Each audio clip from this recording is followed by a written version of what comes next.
Olá, tudo bem? Seja bem-vindo aqui a mais um encontro na minha fanpage, dando continuidade ao acordo que foi feito anteriormente.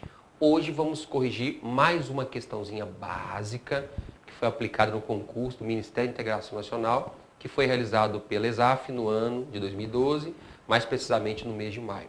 Só que antes de começarmos a corrigir essa questão, eu gostaria só de tecer algumas informações básicas, bem rapidinhas, sobre o concurso do Tribunal Regional Eleitoral de Minas Gerais. É isso mesmo. É porque é o seguinte, eu tenho recebido vários e-mails de interessados de todo o país questionando: ô professor, sabe me informar quando é que vai sair o concurso do TRE de Minas, já que você trabalha aí e tal, você analisa o TRE? Olha, a questão é o seguinte, as informações de bastidores dizem que o concurso provavelmente vai ocorrer no ano que vem. Mais precisamente, no mês de janeiro ou fevereiro de 2013. Quando eu digo o concurso vai acontecer, é a aplicação das provas, né? Porque existe uma expectativa de que o edital seja publicado no mês de dezembro de 2012. Então, se você está se preparando para o concurso TRE de Minas, pode apertar o passo, porque a tendência é que o edital seja publicado em dezembro de 2012. Professor, esse edital vai liberar vagas tanto para nível médio quanto para nível superior? A princípio, não. A princípio, esse edital do TRE de Minas, que vai ser publicado em dezembro de 2012, ele só vai contemplar vagas para nível superior. Analista judiciário, área judiciária, que é de bacharel, exclusivo para bacharéis em direito, e analista judiciário, área administrativa. Até então, parece que existem 2 vagas para analista judiciário, área administrativa. E existem outras vagas para analista judiciário com especialidades na área médica, com especialidades na área de psicologia e outras especialidades afins. Não sei de cabeça quais são as vagas que serão disponibilizadas, mesmo porque de hoje até a data de liberação do edital, podem surgir novas vagas, tanto para analista judiciário, área judiciária, quanto área administrativa. Só lembrando que analista judiciário, área administrativa, é formação em qualquer nível superior, qualquer nível de graduação. Então você pode tentar a vaga, mesmo sendo formado, por exemplo, na área de saúde, na área de exato, na área de humanos, fique tranquilo. Ok? Ô, professor, qual a banca que vai organizar o concurso? Ô, gente, difícil, né? Pelas conversas de bastidores, não falo que foi o que falei, não. Tenho percebido que tem grandes chances. A ESAF, ESAF não, esquece ESAF. Fundação Carlos Chagas, FUVEST e Fundep. FUVEST é até a Funvest está na jogada. Fundep é a banca aqui de Minas, é para quem está assistindo o vídeo fora do país. A Fundep, ou de fora do país, ou de outro estado, a Fundep é aqui de Minas. É uma fundação ligada ao UFMG. Então essas 3 bancas aí estão na disputa. Ah, então quer dizer, não tem chance nenhuma de sucesso para realizar a prova? Tem. Mas pelas conversas de corredores atualmente, as chances de sucesso para realizar esse concurso são pequenas. Pode ser que venha realizar, tu não faz parte da comissão, né? São só as conversas de bastidores que a gente escuta aqui dentro. Então, fique tranquilo. Daqui a alguns encontros, vou trazer algumas informações para vocês sobre essa preparação para o concurso do TRE. Estou preparando um cursinho bacana de Direito Eleitoral.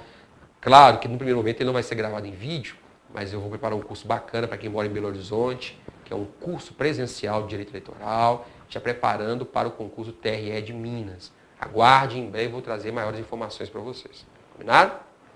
Então vamos lá responder a questão de número 34 do Ministério da Integração Nacional. Olha só o que é que diz o texto dessa questão. Diz o seguinte: não há exigência constitucional a que recebam por meio de subsídio.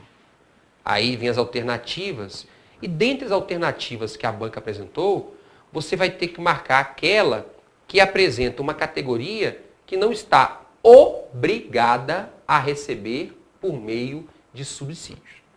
Então, uma questãozinha muito básica, muito simples, mas só que antes de respondê-la, vamos aqui nos lembrar do que significa subsídio. Subsídio, né, pessoal? O que é o subsídio? Subsídio é o valor pecuniário pago ao servidor público em parcela única. Como assim parcela única? Olha, às vezes, por exemplo, você tem algum conhecido que é auditor fiscal da Receita Federal, e aí você pede para ver o contra-cheque dele. E aí no contra-cheque dele, você vai encontrar só uma linha, tem lá, subsídio, 18 mil reais. E, além do subsídio, é claro que é o crédito, você vai encontrar as deduções, os devidos descontos que vão incidir em cima daquele valor. Mas, num primeiro momento, em relação ao crédito que ele recebe, vai ter só uma linha, subsídio. Por quê? Porque o valor é pago em parcela única. Isso é o tal do subsídio.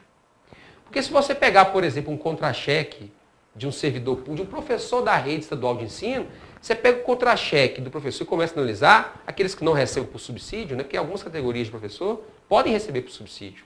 Então, aqueles servidores que recebem por meio de vencimentos, você pega o contra-cheque do servidor, tem umas 4 páginas.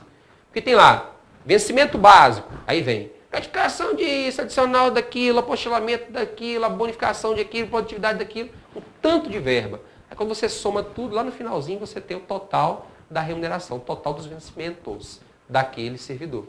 Então, o subsídio é um valor pago em parcela única. Quer ver um exemplo, ficar mais claro? Olha só.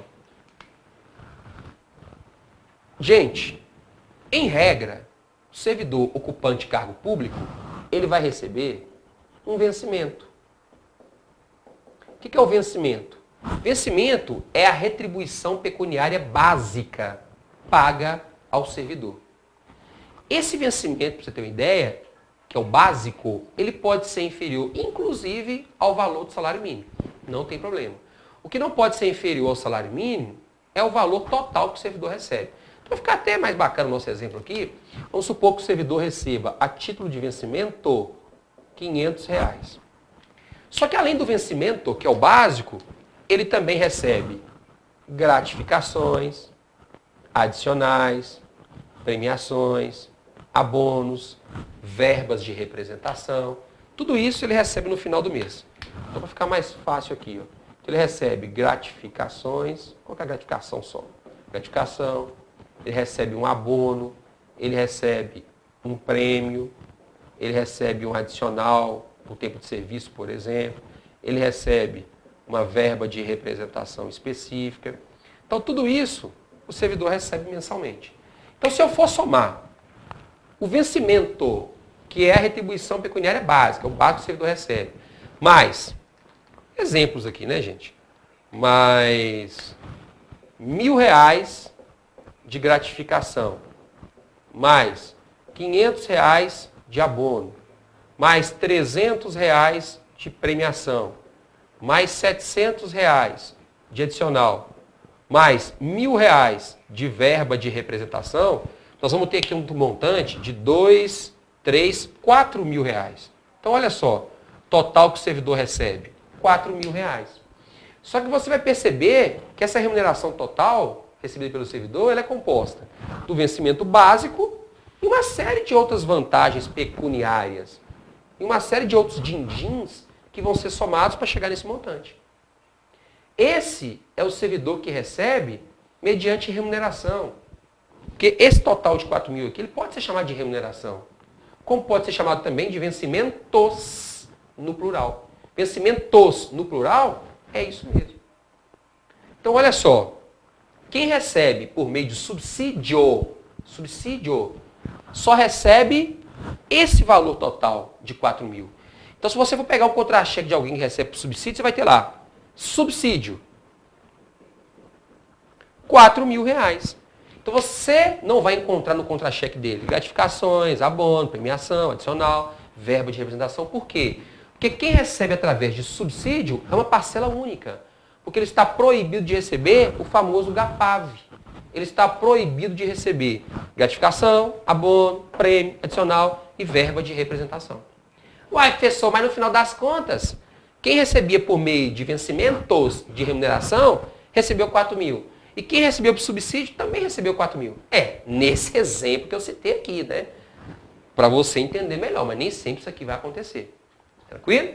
Então, olha só, nos termos da Constituição Federal, existem algumas categorias que têm que receber obrigatoriamente por meio de subsídio. Essas categorias não têm escolha. E existem outras categorias que podem receber facultativamente por meio de subsídio. Então vamos lá, para dividir. Primeiro, quais são as categorias que podem receber por meio de subsídio? são aquelas categorias que se agrupam em carreiras. Então, se você exerce e ocupa, por exemplo, um cargo de analista judiciário lá no Tribunal Regional do Trabalho, você ocupa um cargo de carreira. O analista judiciário, ele integra uma carreira que é disciplinada por lei. Então, amanhã ou depois, a administração pode entender que é mais conveniente pagar aquele servidor público por meio de subsídio, já que ele integra uma carreira. Mas se o servidor não integra uma carreira, ele não tem nem a possibilidade de receber por meio de subsídio. Ok? Então, para aqueles que integram carreiras, aquelas categorias que fazem parte de carreiras disciplinadas por lei, eles podem receber por subsídio, mas não são eles que escolhem, não. Quem escolhe é a administração. Essa é uma decisão de governo. Combinado? Esses são facultativos. Agora, quem é que recebe obrigatoriamente por meio de subsídios? Vamos analisar as alternativas da questão. Questão do T4. Letra A. Os detentores de mandato eletivo recebem obrigatoriamente por meio de subsídio? Recebe. Onde é que você achou essa informação aí, professor? Artigo 39, parágrafo 4º da Constituição Federal. Então, lá está escrito com todas as letras que os detentores de mandato eletivo, eles têm que receber por meio de subsídio. Então, letra A pode ser a resposta? Não, porque há exigência de que os detentores de mandato eletivo recebam por meio de subsídio. B. Os policiais ferroviários federais têm que receber por subsídio? Obrigatoriamente. Onde é que você achou essa informação, professor? Artigo 144, parágrafo 9º da Constituição Federal. Então, lá no artigo 144, parágrafo 9º da Constituição Federal, está escrito que devem receber obrigatoriamente por meio de subsídio os policiais federais, os policiais rodoviários federais, os policiais ferroviários federais, os policiais civis, os membros da Polícia Militar e os membros do Corpo de Bombeiros. Então, todos esses estão obrigados a receber por meio de subsídio. Eles não têm escolha. Então, veja, já eliminei de cara também a letra C. Por quê? Letra B tem que receber por meio de subsídio. Policial Ferroviário Federal. C tem que receber por subsídio. Corpo de Bombeiro Militar. Letra D. Os responsáveis pela atividade de magistério em entidades públicas de ensino superior. E aí, eles têm que receber obrigatoriamente por meio de subsídio? Não conheço nenhum dispositivo da Constituição que obrigue o pagamento por meio de subsídio aos responsáveis pela atividade de magistério em entidades públicas de ensino superior. Então, não há essa exigência. Resposta é a letra D de dado. Ó, professor, e a letra E? A letra E fala que os defensores públicos também têm que receber por meio de subsídio? Tem, obrigatoriamente. Essa informação consta lá no artigo 135 da Constituição Federal. E além dos defensores públicos, também tem que receber por meio de subsídios, obrigatoriamente, os famosos advogados públicos. Que é aquele caboclo que faz um concurso, por exemplo, para trabalhar na Advocacia Geral da União. Ele vai ser um advogado da União.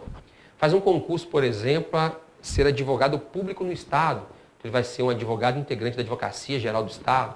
Então, esses também recebem obrigatoriamente por meio de subsídios. Questão tranquila, né? É, questão tranquila. Desde que você tivesse um conhecimento do artigo 39, parágrafo 4º da Constituição, do artigo 144, parágrafo 9º da Constituição, do artigo 135 da Constituição, com certeza você não erraria essa questão. Tudo certo? Foi um prazer estar aqui com vocês.